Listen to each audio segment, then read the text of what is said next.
Feeling stuck in your fitness journey? Join me, Coach Gill, today as we unravel the secrets to breaking through plateaus and achieving new heights in your health and wellness journey.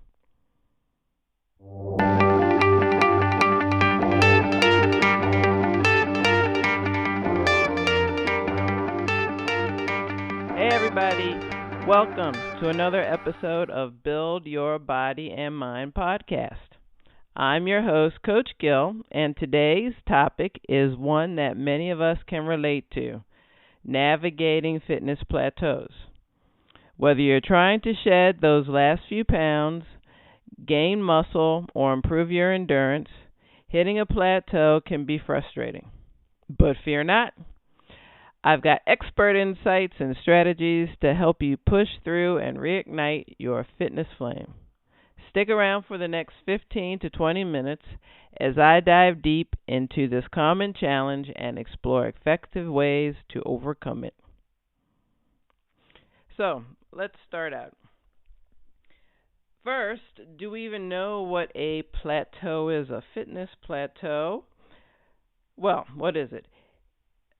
When we reach a fitness plateau, it's pretty much a leveling off of your strength progress. It usually occurs around 4 to 6 months into a fitness routine. The solution is not to give up the routine. It's more to change things up. So the next question is, how do we know we've hit a plateau? Well, and first of all, this happens to everyone. First of all, you're not tired after your workout routine. It felt pretty easy. Your weight loss or your progress as far as reaching your training goals, the progress towards your goals has come to a halt. And the current weight, if it's weight training, the current weight you are lifting or your workouts in general are not particularly interesting and you're losing interest. Which is also, if everything is easy, then of course you would lose interest. You've hit a plateau. So first, we'll look at some of the reasons behind plateaus. Again, this happens to everyone. And I should say, first and foremost, overtraining hampers performance, causing a plateau or decline in progress. You may find you have decreased strength, agility, and endurance. You can also feel tired and sluggish, and I want to reemphasize unmotivated. Next, nutrition plays a crucial role in breaking through and making progress. It's important to fuel your body with healthy whole foods, proteins, carbohydrates, and healthy fats. You really need to try to avoid processed foods, trans fats, sugar in all its forms, and anything that really is transformed. Try to have food at its wholest, purest form. What I would suggest, and by the way, everybody's different on this subject when it comes to nutrition. Everyone is different, but to help with your nutritional plans, just fueling is first. And when I say fueling, it's what happens before you start your workout and what happens when you finish training. So you should have a pre-workout plan and meal. And I would say, let's just imagine you do your workouts in the morning. You should have a little something light. First thing when you get up, you have coffee, and I typically like a banana. That's good. And then an hour before, I will have 2 hard-boiled eggs. Now, eggs, I know, are not carbohydrates, it's protein. And this is where I say we're all different. So if I'm going to go on a long bike ride, no matter how long the ride is, I will have coffee, maybe a banana, and then soon before 2 hard-boiled eggs. And that is for me. My stomach seems to like it when I line it with protein first. And I do this because I know when I get on the bike, I'm going to have a drink that is carbohydrate rich. So, yes, the carbohydrates are very important for energy. I know that, but soon after, about 30 minutes into a ride, I'm going to start taking in liquids rich in carbohydrates and the protein, just carbohydrates and protein work well together. If it's important you have energy, a little bit of protein helps get the carbohydrates to your muscles faster. Next, when you finish, you should have a post-workout meal, and that should be within 30 minutes of finishing your workout. This is because you're at a prime point when it's time to recover, and carbohydrates are perfect for that. So it should be a little carbohydrate, and as such, I do think with a little bit of protein. So for me, if it's been a long ride, my go-to food is roasted potatoes with fried eggs on top, a little bit of bacon. That's my go-to post-workout meal. I deserve it after all that work. It doesn't matter. It's up to you and how your body operates. Some people, they need a bigger breakfast, or they don't need as much afterwards, but have a plan. All right. And don't forget the fats. I didn't mention fat, but yeah, you should have a little bit of fat as well. Eating fat is not going to make you fat. Eating fat is going to help balance your hormones. It also helps with keeping your joints and articulations hydrated, so lubricated. So we have to eat good fats if we can. And of course, make sure you get enough water throughout the day and prioritize sleep. Sleep is key through all of this. I'm going to talk about sleep a lot during this podcast. All right. Now that we've understand the plateauing, we're going to talk a little bit about adapting our workout routine. So really the key with adapting your workout routine is we have to keep our body guessing. I think our brains and our bodies work nonstop trying to predict what's going to happen so it can be more efficient. And that's why you're reaching the plateau in the first place. Your body has gotten used to the routine that you've been doing, and after 4 months, it's figured it out. It's just going through the motions. It's not advancing. It's not challenging. So that way your body is doing the least amount of work necessary to do the thing that you're trying to make it do. It's gotten too efficient. That is why we need to change things up regularly. There is a term in training called periodization, which I'm not always good at pronouncing. And periodization training is when you plan out workout and recovery intervals over an extended period of time. The idea is you push yourself hard for 2 to 3 weeks. Then you take 1 week for recovery, where you do light workouts to give your body a chance to repair. That doesn't mean take off for a week. You are going to follow the same. If you work out Monday through Friday, you're still going to do your workouts Monday through Friday, maybe 1 extra day off, but you're going to have less intensity and the training will be shorter sessions during that rest week. When you do that, yes, you give your body a chance to recover, but then it's fresh and ready to tackle new things.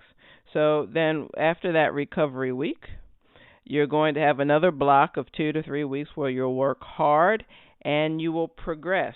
So that next block, you're going to increase maybe the intensity or the duration, and that is how you are going to see progress. So after that second block of 2 to 3 weeks, you're going to take a week off, and it's going to be the same thing. You're still working out, you're still doing your training, but it is lighter. That is periodization training. Next, within those blocks that you're doing, you're going to vary things up. You want to, again, your body has gotten used to your muscles, your joints, they've gotten used to all your little moves. So when you do the next block, you're going to have different exercises doing different things, challenging different muscles. When you challenge just different muscle groups, or like I said, increase the volume, how much you're doing, the duration, how long the training is, or the intensity, whether it's lifting heavier weight or on the bike you're climbing steeper hills. When you do those things, that helps you make progress, and it's called progressive overload. You're challenging those muscles with frequency, volume, and intensity. And within that, also, why not? People say this, I know you hear it all the time, cross-training. So cross training is when, if your main sport is running, then you're going to do a different sport that has nothing to do with running. Maybe you take up tennis. Or if you're a triathlete and all you do is swim, bike, run, that would be me. Well, it's winter time. Why not take up some skiing? Just a little bit of something else where you're moving your body. You're forcing your body to do new things, and that keeps your body guessing, and that's how you break through a plateau. Next, I'm getting back to, I touched on nutrition before, but I think nutrition is definitely underrated when it comes to sport training, and definitely endurance sport. And again, everybody's different. So this is something where you must, and that is the point of fine-tuning your nutrition. You're going to constantly be tinkering with what nutrition strategy works best for you. And also it depends on what phase of life you're going through as well.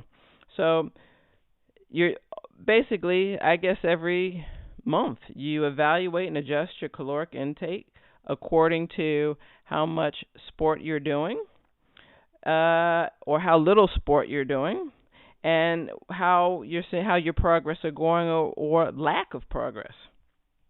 I also want to re-mention the importance of macronutrients, and those are, again, your proteins, carbs, and fats. You need those three. You need, I guess, the majority, is carbohydrate, then probably a third or more protein, and then you've got a little bit of fat. Not too much, but you definitely need fat. And as long as you're eating good fats, they're not going to make you fat. Now, one thing you can try that will help your body is intermittent fasting. Intermittent fasting can benefit heart health, reduce inflammation, improve cellular repair, and burn fat. And you may have seen this somewhere. People say 16-8. So the idea is you fast for 16 hours. You don't eat anything. You only drink liquids, and then within that 8-hour window, that's when you eat. So, for example, maybe you would not eat until 11 a.m. And at 11 a.m. you would have a little meal. Then maybe the next meal would be at 3, and that would be like lunch. And then you would have dinner at 7 p.m., and you'd be certain to go to bed after 10. That is the 16-8 rule. I find that that's a little drastic at first. I would suggest try 12 hours of fasting, whereas you drink liquids whenever you want that are non-caloric, and then you have a 12-hour window to eat. So from 8 a.m., if you work all day, from 8 a.m., and just make sure you get your dinner before 8 p.m. But with that rule, I would say if you're going to do the 12-hour window, just be certain that after you've eaten dinner, you stay up for 3 hours. You don't go to bed before then. That allows your body to digest. And then maybe little by little, you work it down to 8 hours. That would be the only. I'm not really a big fan of diets or diet strategies. I'm for, you keep that 12 hours of fasting, and if then you avoid all sugar, eat whole foods, no trans fats, eat food that is as little transformed as possible. I do think that's enough. But just to address some of these dietary strategies, so for example, we've got the keto diet. And what is the keto diet? That's when we're eating a lot of protein, very little carbohydrate. And by the way, it does work. I'm not questioning if the goal is to lose weight. If you follow the keto diet, you will lose weight. So that's not the question. But the question is it good for you in the long run? No, it's not. You need carbohydrates, especially if you're going to be doing a lot of sport. If you're going to be doing endurance sport, you need carbohydrates. I don't like to rule out. I don't like any diet that rules out any sort of whole food. And bear in mind, with a lot of these diets, and the keto is definitely this, the keto diet was not designed to lose weight for the normal healthy population. The keto diet was a diet created by scientists to help obese men lose enough weight, morbidly obese men, lose enough weight so that they could at least be able to walk and exercise, and then they would be switched to a regular, normal diet with all the foods. Because these men were so big that they could not even walk, the keto diet was sort of a drastic measure just to get them down to a weight where they could move their bodies. And someone got a hold of this, wrote a book, or a few people have gotten a hold of this, written books, and now the general population is using this diet, and it's very unhealthy. That's not the intention of the diet. So if you are going to look at a diet, do a little research and see the origins, what that diet was actually intended for. Most likely it's not for you. Anyhow, I'll stop. That's my little thing. That it kind of makes me nuts. But anyhow, moving on to the next and really the last thing, and that's mental blocks. And honestly, isn't this psychological when we hit a plateau as well? Really, when we think about it, the psychological aspect of hitting a plateau it's really about losing motivation, isn't it? And staying motivated can be tough. Regularly reevaluate your fitness goals. Regularly take breaks and try new things. Try new physical activities. And maybe you do new activities with people you know. That's one way to find your motivation again. And I'm just going to touch on the impact of stress for staying motivated. Mental stress comes from factors like work, relationships, and finances. We all adapt to stress differently. Our natural cortisol production peaks in the morning and tapers throughout the day. However, when we are experiencing chronic stress, that will disrupt this balance. So too much or too little cortisol can hinder our fitness progress. So the goal then is to balance stress and recovery. So the one suggestion life is stressful, and I don't know what to tell you. I can't tell you, or if you're stressed about something, well, don't be stressed. That's not really the solution, is it? But I can give you some tips. One is when you're feeling stressed, start with some deep breathing exercises. So when you're taking in those deep inhales, followed by slow, controlled exhales, you are reducing your stress levels. I know it sounds silly, but if you try that, taking long, steady, deep inhales, followed by long, intentional exhales, you will reduce your stress levels, at least for that moment. You can especially do this before you start your workouts. And one way you can do that is that you can join a meditation group or take a yoga class. And you do that right before you're going to do your workout. That could help. Also, I would say as far as nutrients, getting in more magnesium and zinc can also reduce stress levels. And lastly, and always, no matter what the problem is as when it concerns your mind and body, getting more quality sleep is always, always, always a good thing. And as such, good quality sleep is the key to reducing stress and promoting healthy recovery. And yeah, I know that's a whole nother episode now, isn't it? How do I get to sleep, Gil? I don't know. I have trouble sleeping too. But yeah, at least you know now. We have to get good quality sleep. Well, folks, that wraps up today's episode on navigating fitness plateaus. By the way, this is Motivational Monday. Remember, progress is not always a straight line, and setbacks are part of the journey. Implement these strategies, stay consistent, and watch as you break through those barriers. If you found today's episode helpful, don't forget to subscribe, share, and leave me a review. I'll be back with more tips and insight to fuel your fitness adventure. Until next time, stay strong and stay fit.